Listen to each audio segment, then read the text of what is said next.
Hola, bueno, este es el segundo video vinculado a la investigación sobre imprescriptibilidad de los delitos de abuso sexual a niños, niñas o adolescentes. En el primer video, bueno, hice una especie de introducción al tema y estaba comentando cómo fue mi experiencia en las dos investigaciones que llevé adelante sobre este tema. La primera investigación fue estrictamente ponderar el derecho de tutela efectiva con el derecho de legalidad en los casos donde ya estaba prescripta esta acción. Y la segunda investigación fue estrictamente sobre la posibilidad de la imprescriptibilidad.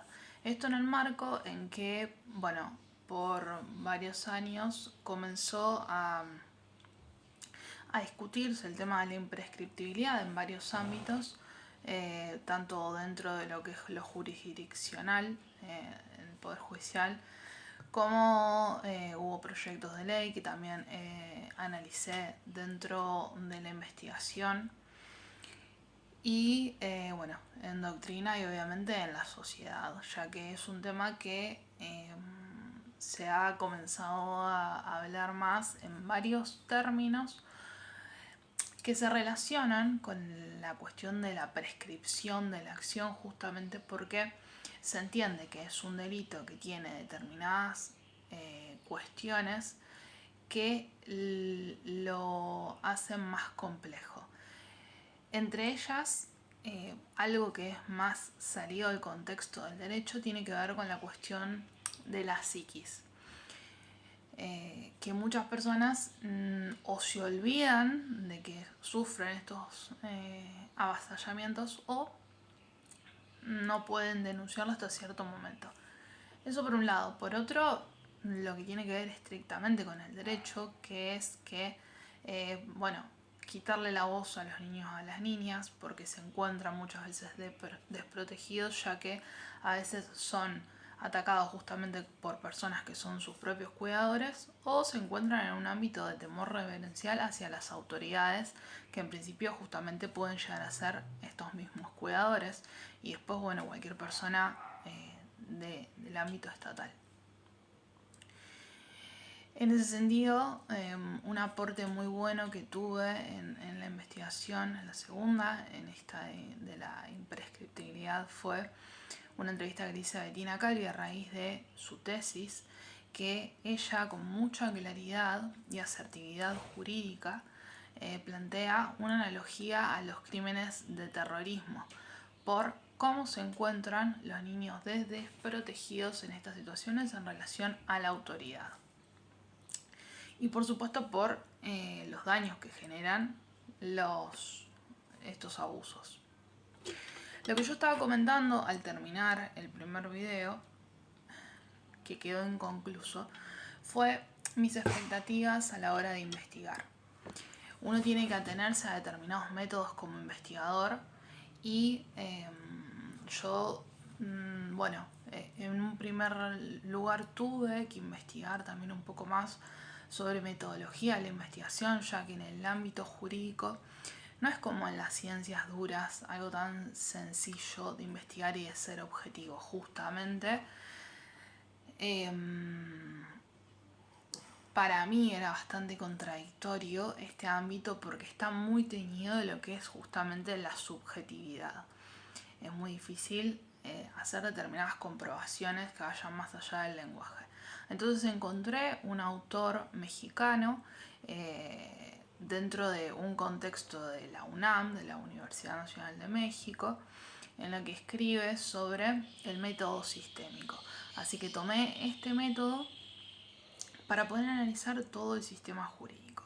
Yo desde el principio, si bien tenía cierta expectativa sobre, obviamente, desandar toda esta cuestión de la imprescriptibilidad, ahora voy a contar de qué manera, sabía que era posible que no sucediera. Con esto quiero decir lo siguiente: todo investigador verdaderamente tiene expectativas y bueno, hará a los investigadores más sensatos y los investigadores más manipuladores, vamos a decir, ¿verdad? De la realidad. Pero eso no es más que mentirse uno mismo en cualquier ámbito de la realidad, ¿verdad?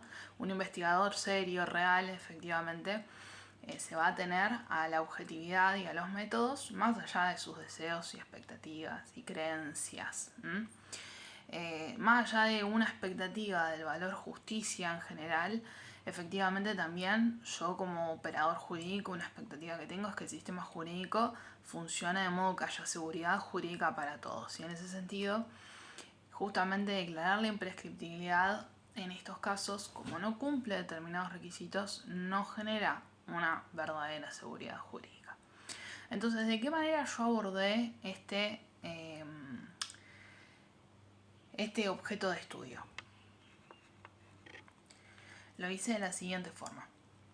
Tomando el estado del arte anterior, que fue muy rico para comenzar esta investigación, si no hubiese sido como muy en el aire, lo de la ponderación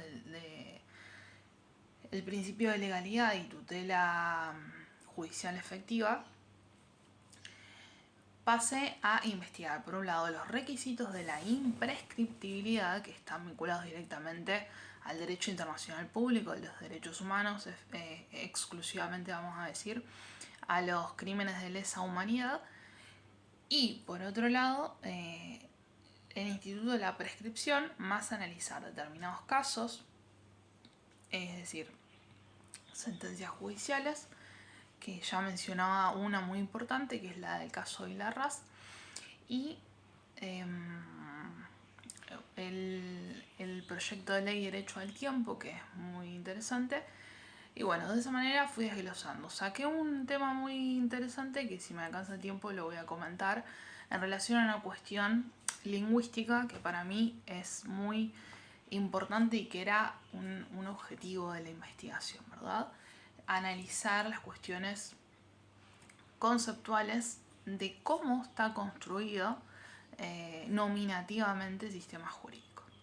Entonces, desde el lado de la imprescriptibilidad tenemos que en el Estatuto de Roma hay 11 incisos que nos hablan de acciones concretas y después, que no son taxativas, y después el elemento de contexto, que el elemento de contexto es efectivamente el que va desplazando la posibilidad de declarar la imprescriptibilidad como analogía de los delitos de lesa humanidad, porque el elemento de contexto nos habla de un ataque sistemático que es hecho contra una población civil con fines políticos, pero que puede ser desde el Estado o de una organización paraestatal.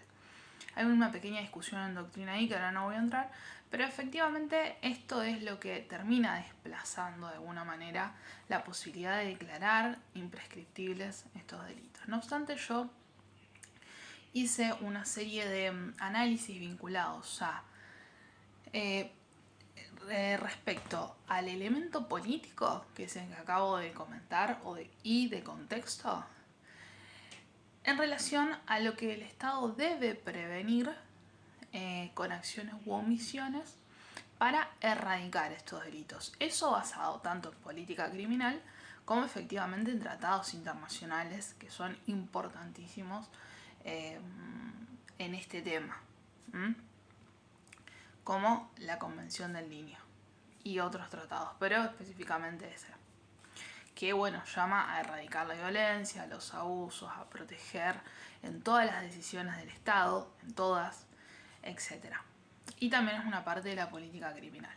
Eso por un lado. Por el otro, de los actos específicos nos habla de violación, otros actos inhumanos, degradantes también, por eso no es taxativa, pero después habla de tortura y de esclavitud. Entonces, pensando esta idea del elemento de contexto y de la omisión del Estado, en la que estamos hablando de delitos que la mayoría de la gente no denuncia, esto está en una estadística puesta dentro de la investigación, prácticamente se entiende, creo que el 80-88% de las personas que dicen que han vivido abusos no los denunciaron. Entonces, sabiendo esto del Estado, estando en estadísticas del Ministerio Público Fiscal, hasta qué punto el Estado, con esta omisión, está cumpliendo con su deber de prevenirlo, ¿verdad? Y eso no es una política generalizada. Pero además analicé el tema de tortura y esclavitud en relación a las cuestiones etimológicas que tienen que ver con la cosificación, la posesión, el sometimiento, la degradación de la voluntad de la persona. Todo esto también se plantea en el proyecto de ley Derecho al Tiempo, que pide la imprescriptibilidad. Es un proyecto del año 2023 que creo que sigue ahí esperando. Esto no está corroborado, pero me parece que no sé si no se trató o se trató solamente en una cámara. No sé, hay que verlo. Es bastante reciente, digamos, o al menos cuando yo hice la investigación. Y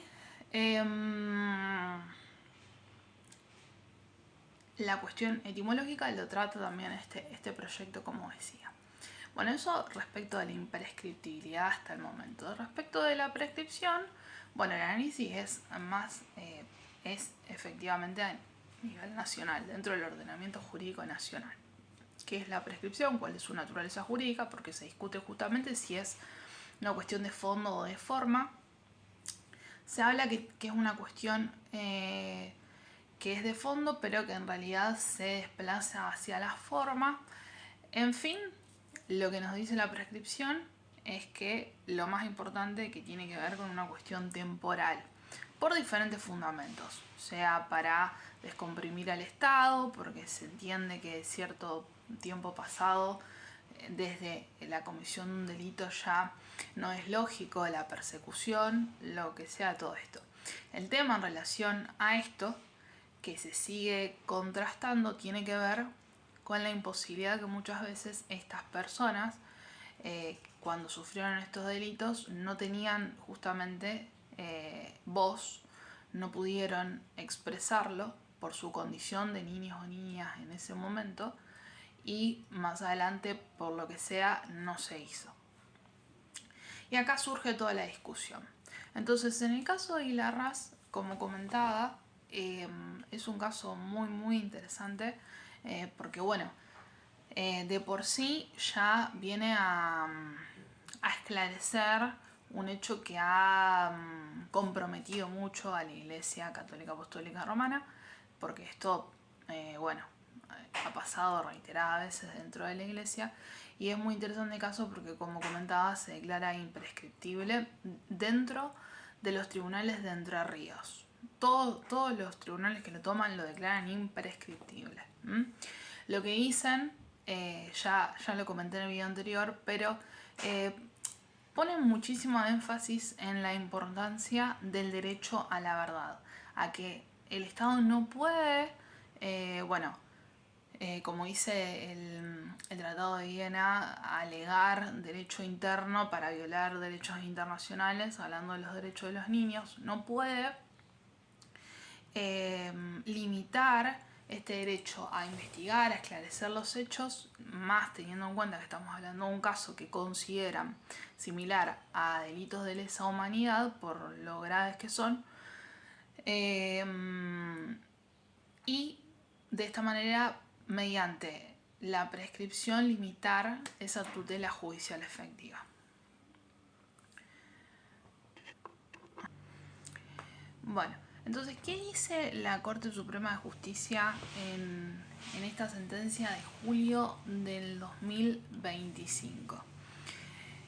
Deja sin efecto la sentencia anterior, en donde se había condenado a Ilarraz, y lo primero que plantea en relación a las sentencias anteriores, a toda la causa, es que según el Estatuto de Roma, no cabe hacer una analogía a los crímenes de lesa humanidad. Todo lo que ya comenté anteriormente.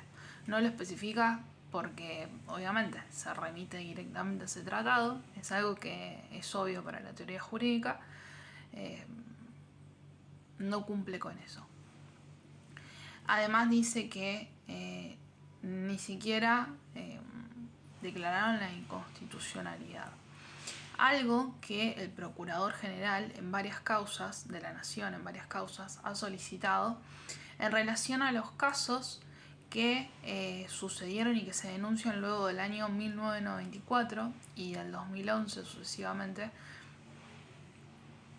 en relación a la convencionalidad y también a las nuevas leyes que ahora voy a comentar sucintamente, que ya resolvieron este problema hacia el futuro. El Procurador General dice que el artículo, creo que 63 del Código Penal, donde se establece esta prescripción, de declararse inconstitucional para estos casos específicos. Bueno, la Corte dice que esto no, y aparte dice que en esta causa en particular los jueces no declararon la inconstitucionalidad.